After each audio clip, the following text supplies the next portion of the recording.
Welcome to TanaBell Health Services, where we believe that true well-being encompasses not only the physical, but also the mental and emotional aspects of your life. In today's wellness video, we invite you on a journey of self-discovery and inner peace, exploring the profound benefits of mindfulness and meditation and how they can be transformative tools on your path to holistic health and happiness. Enjoy your journey. My name is Christy Williamson. I'm a physical therapist assistant that works PRN at Quinn Meadows. I started recently after graduation last May, and I'm a mother of 4. We recently moved to Pocatello from Grace, Idaho a few years ago, and I wanted to talk about mindfulness and meditation because it's helped me so much over the past year or so to deal with some family stressors and some big transitions that we've had in our life. The benefits have been huge since I've practiced really consistently over the past 6 weeks as part of some courses that I'm taking. But I've been practicing that off and on probably for the last 15 years. Do you include anything with your mindfulness and meditation? Like, is there any physical activities that you include with that?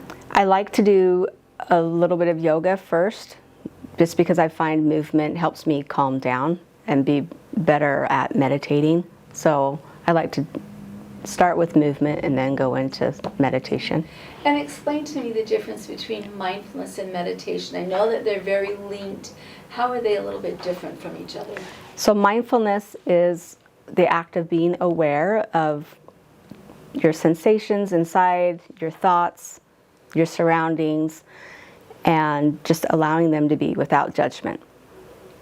Meditation is a formal practice when it comes to practicing mindfulness because you're focusing on just your breath, you're coming into the present moment, and you're making yourself do it, but you've set aside 10, 15 to 20 minutes to practice this. So the way I would compare the two is, so you go to a gym to exercise, right? And you'll do a workout program like, okay, I'm here to lift weights and that's all I'm doing. I'm not gonna make dinner while I'm trying to do this. I'm focused on building this muscle, right? And then throughout the day, as you go about your duties, when you need that muscle to work for you, the tone is there, that muscle is gonna fire that much quicker because it is practiced doing that motion and it's gotten stronger in the gym. So when it comes to mindfulness and meditation, you can consider meditation on a regular basis something that helps build your mindfulness muscle. And I've noticed as I've practiced more consistently, setting aside 10 to 20 minutes every single day to meditate, I have been able to practice mindfulness throughout my day a lot more. I've been able to be more intentional about how I act, how I go about my day. I'm not just scrambling around trying to do this and that and then jumping back to something else. I've really noticed that the space between the trigger and my response has gotten longer. And so I've been able to be more intentional about how I respond versus being reactive. And that's made a huge difference not only in my interactions with my family and how I go about the to-dos I have on my task, but also as I'm working with a patient, something will happen that I may not have planned for ahead of time or expected. But you know, if you take that extra 5 to 20 seconds, right, to think, okay, what's really going to benefit my patient at this point? What do they really need? You're going to be so much more effective in how you treat them versus like, oh, now I have to deal with this, or, you know, throwing in all the judgment statements. We're just going to accept what is, deal with it. Okay, awesome. You kind of have answered the next question, is how do they play into your well-being as a healthcare worker? You've talked about how it's helpful for your residents. How is it helpful for you as a healthcare worker to be practicing mindfulness and meditation? So you're going to be much more effective in what you're doing at that moment if you're fully present with what you're doing. If your mind is thinking about something that happened at home before you came to work, or if you're worried about what you needed to do after you're done, then you aren't focusing on your patient. You aren't giving them the best care you can. Sometimes an outpatient, I'll look at my list of patients that I have, and it can be really overwhelming, right? But I recognize my power is in here and now, the moment. We're going to give this patient our focus and attention and do the best we can here, and then I'll know what to do when I need to move on to the next patient. Very good. So I want you to do a practice meditation or breathing. Explain to me about the breathing and meditation. How does that all work together? Breathing helps you gives you something to focus on while you're meditating. You're coming back to your body.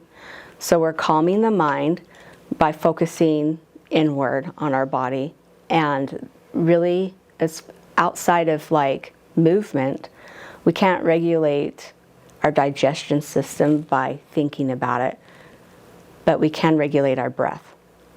And that's something we have control over, which in fact does help to regulate our heart rate, but we can't think about our heart and say, beat faster, right? But as far as our breathing is concerned, we do have full control over that. And so by focusing on the breath, we're able to be more mindful of what our body's feeling, what it needs. We're just kind of tuning in and we're listening to what our body needs at that moment. So when we're focusing on the breath, what happens? So I've tried it a couple of times, and then my mind goes to what I've got to fix for dinner, or did I start all the things before and after. What happens when you're in the middle of the meditation and all of that starts happening? Do you just give up, or how do you deal with that? So you have to first recognize that your brain is going to do that. That's what brains do. It's going to offer you thoughts. It offers you thoughts all the time. And you can choose to focus on the thought, ruminate on it, tell a story around it, get worked up.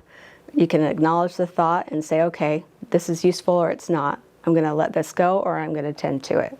They're all just thoughts. They're not truth. And our brain is always going to offer us thoughts when we're meditating too, and that's just normal. Everybody's brain does it. Nobody can have a blank mind, can say, I'm just going to blank out, unless maybe you're under drugs or something like that, right? So it's normal. So what you do when that thought comes in? You acknowledge it and let it go, and then come back to your breath. Thanks for offering that thought. That's an interesting thought. Or some people have used the visualization of leaves on a stream, right? Mm-hmm. Just imagine that thought is on a leaf and watch it go down the stream. Or imagine it on a cloud and let it drift away. Or on a balloon and let it drift off. Just intentionally let the thought go. I'll come back to you later. Right now we're focusing on our breath. And just come back to the breath. So if it's something really important, you go, I hear you, I see you, I'll come back to you. Right now I'm doing this. Mm-hmm. Okay. Exactly.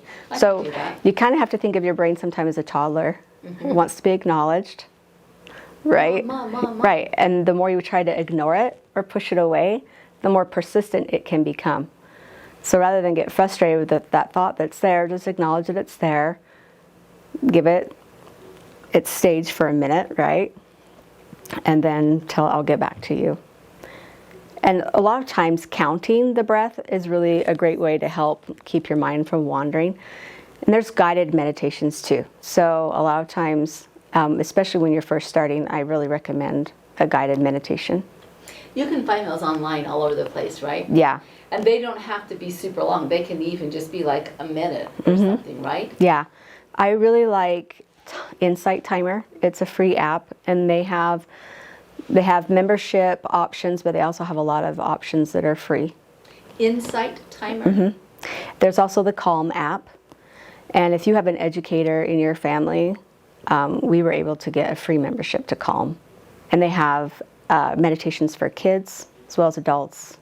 All sorts of courses that you can go through. Both of those apps are really good. There's also another app called Headspace, which I've heard a lot of good things about. Mindfulness, Self-Compassion, which is the class I'm taking right now, they have some free meditations online. It's under Center for MSC. Is that through the university? The class I'm taking is through the university. This workbook that we're using for the class is like $20 on Amazon. Anyone can get it, and it's if you want to do a self-guided course, this one works really well because it has reflection questions and examples. It gives you guided meditations and a website you can go to go through those. So that's been really helpful. How has mindfulness and meditation benefited you in the last 2 years? Like, if you were saying, maybe you want to consider practicing this to somebody, what would be a benefit or a couple of benefits that you would say, this is what I've noticed in my life? So first, I've noticed that I've been, like I said, a lot less reactive. I can see that I'm a lot more intentional about how I choose to react to certain things that happen. I can let things go a lot easier than I used to, whereas I used to kind of hold on and ruminate to some negative things that would happen. My eating habits have improved. My sleep has improved. My relationships have improved. I believe my work performance has improved a lot too. Like, I've found nothing but benefits. And if you think you don't have 20 minutes a day to meditate, I would say stop to breathe before you scroll. You'd be surprised. You could find 5 minutes here and 5 minutes there, and it has this compound effect. Like, the more you practice it, the more benefit you'll see. If you're really sporadic with it, you'll see some benefit, but if you really want to see the full benefits of it, strive to make it part of your everyday routine, like brushing your teeth. Mm-hmm. Yeah. So this is my question. If I don't have a chunk of 20 minutes at one time, but if I have 5 minutes before or after each meal, Mm-hmm. could I do that and I would still reap benefits? Definitely. So one thing that mindful self-compassion teaches is to answer the question, what do I need right now? Just stop and ask yourself, what do I need? Take that breath, check in. Sometimes what we need is just a compassionate touch. You know, just kind of put that hand behind your neck or put your hand on your other hand, sit there. I know it sounds kind of odd, but mammals need touch. We're mammals, and it's a great way to self-soothe. Like, we are self-soothing all the time with distraction or food or you name it. We're trying to regulate our nervous system somehow. And one of the really, I would say, healthiest and most accessible ways we can do it is with checking in, being mindful, going to the breath. You could do like a quick body scan, just kind of like. What do you mean by body scan? So you can just kind of close your eyes and check in with yourself, and you're like, oh, I noticed that I'm kind of tight right here, right? And you can send some breath to that area of your body. We're just gonna let that go for a minute. That's a body scan. Yeah. Like, just It doesn't have to be everything doesn't from have head to to be the whole toe. body. It just- No, but you can just kind of like stop for a minute and then kind of think about your body. notice, Notice what's going on, Mm-hmm. and then tend to it. Give your body what it needs. Sometimes it just, needs to stretch a little bit. Sometimes it just needs to have a nice long exhale. Let it out. great. Then Okay, refocus. So if you were someone who is just starting, what would be like a beginner? What would you recommend? Where would you begin? Where would you recommend someone begin? Well, some of those apps are a really great way to start. They have introduction to mindfulness. Breathing practices like box breathing technique, those are really awesome too. Before we close, will you take us through a box breathing technique? Just 1 minute though. What were the name of those apps again? Insight Timer and Calm. And I know I've then seen Calm advertised. And then there's also Headspace, which I don't have any personal experience with, but I've heard good things about. Do you think what are the benefits of practicing mindfulness meditation in a group versus practicing it by yourself? Is there a difference, and what benefits do each of them offer? The benefits I've seen, at least as far as my class is concerned, is after we start every class with the meditation, and then we'll discuss our experience afterwards. And that's been really insightful and helpful to hear about other people's experience.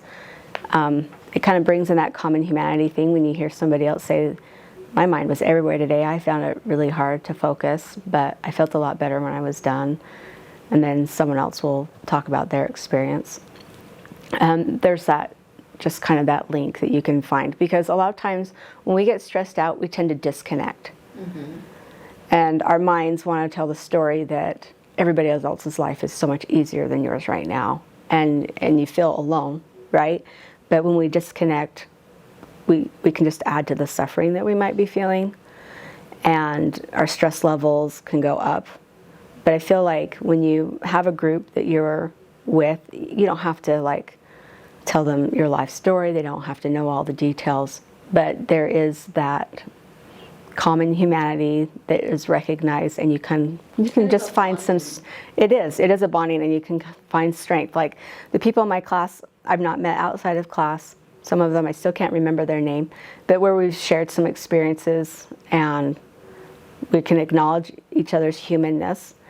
You know that you're not alone, right? And it's okay to be human. That connection is probably. So then doing it by yourself, what's the benefit of doing it by yourself? The benefit of doing it by yourself, I think, so the first couple of weeks that I practiced this, I had just come out of some pretty big transitions, and like I said, the 2-year program for the PTA was really stressful for me.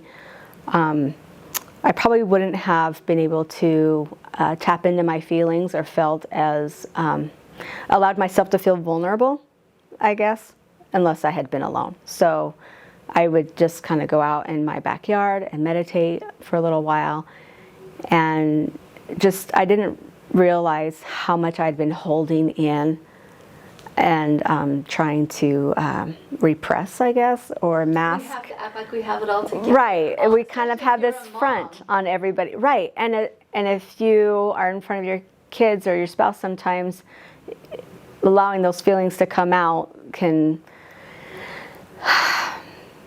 give you some negative responses sometimes. Right? Because then their judgment comes in. Because they're human too. Right. So being able to practice by yourself, you can be a little bit more vulnerable, I think.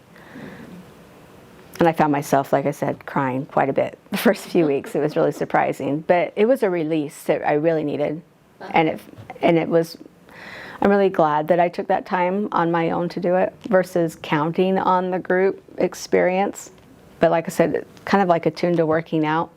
There's times when you prefer to go on a walk by yourself, and there's times when you really go to a class at the gym. And the energy there really lifts you and helps you to stay motivated and stay on track. So really, mixing it up, whatever you feel like best for that day.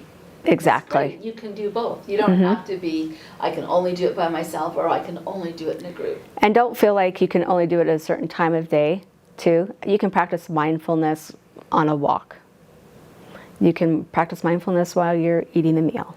So an example of practicing mindfulness on a walk would be, oh, there's a beautiful tree, and look at that bark, and there's a squirrel in that tree, and watch that squirrel run, right? Right? Being present. Being present. And tapping into your 5 senses. So notice what you smell, notice what you hear, what you see, the texture of even your toes in your shoes. Like you can notice how it feels on that sidewalk versus on the gravel.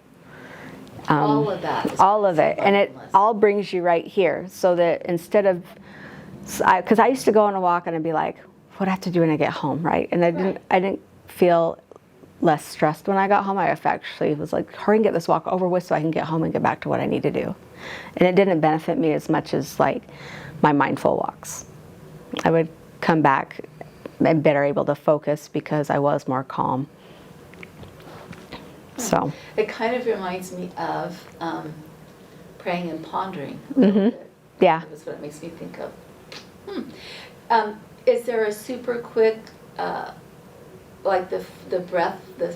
What is it? Breath square? Breath? What was it? It's box breathing or square breathing. Yeah. Yeah. Is that something that'd be really quick that you could kind of? And I will do it with you, so you don't feel like. Sure. Yeah. Here I am doing it.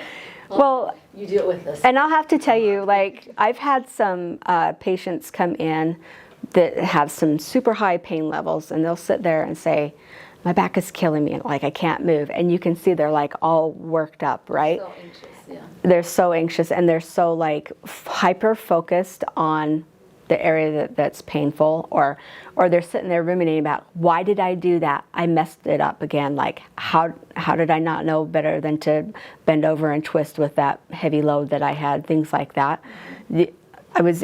Had one patient in particular where I was like, okay, let's just focus on your breathing, right? And she rated her pain levels at like 3 or 4 levels lower afterwards, but we had to really work through the whole breathing thing. But it doesn't have to be complicated. If you can count to 4, you can box breathe. Okay, so then will you take us through a triangle breathing session rather than a box breathing? Take us through a triangle breathing session a couple of times so we know what that feels like. Yeah, so imagine with a triangle in your mind. Sometimes it's helpful to see that visualization. You're going to breathe in for 4, hold it for 4, and then breathe out for 4. So in for 4, hold for 4, out for 4. Mm-hmm. In for 4, hold Yeah, for 4, 4. out for 4. Can we do that a couple times? Yeah. And when you do these techniques, I learned this from a yoga teacher. 10 rounds is really optimal. We won't do 10 right now.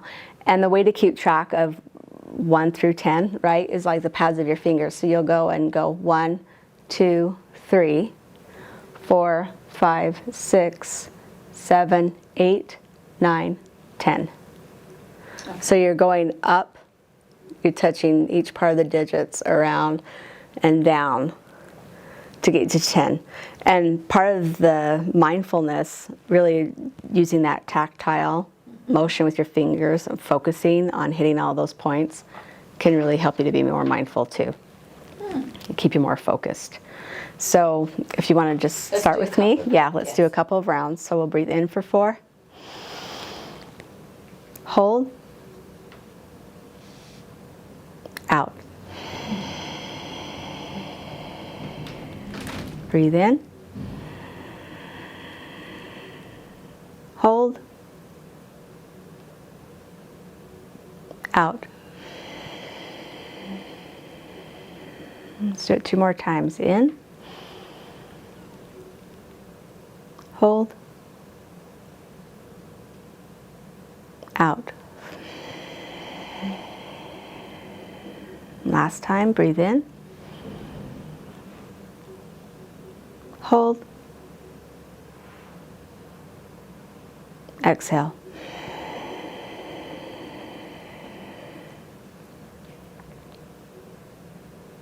Now we're ready for the day. There you go.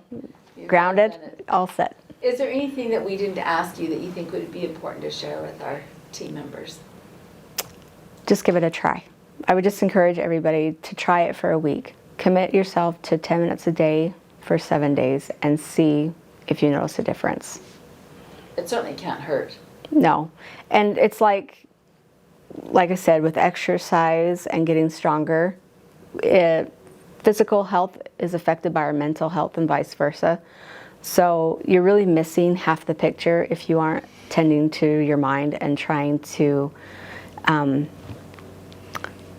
use those mindfulness techniques to to bring your stress level down. Because you can, like, I was watching my diet, exercising regularly, trying to sleep regularly, which wasn't coming very well under the stress that I was under. And I felt really tired, run down, and I couldn't figure out what was going on. Like, I was watching all of these things, trying to do everything I knew to do, and I still felt like garbage. I felt exhausted all the time. And then I recognized that managing my stress had to also come from watching my thoughts and being more mindful.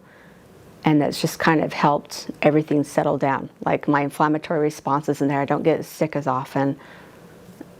Taking care of your mental and emotional health is as important as taking care of your physical health. They are so connected. Yeah. Awesome. Thank you, Christy. Sure appreciate you.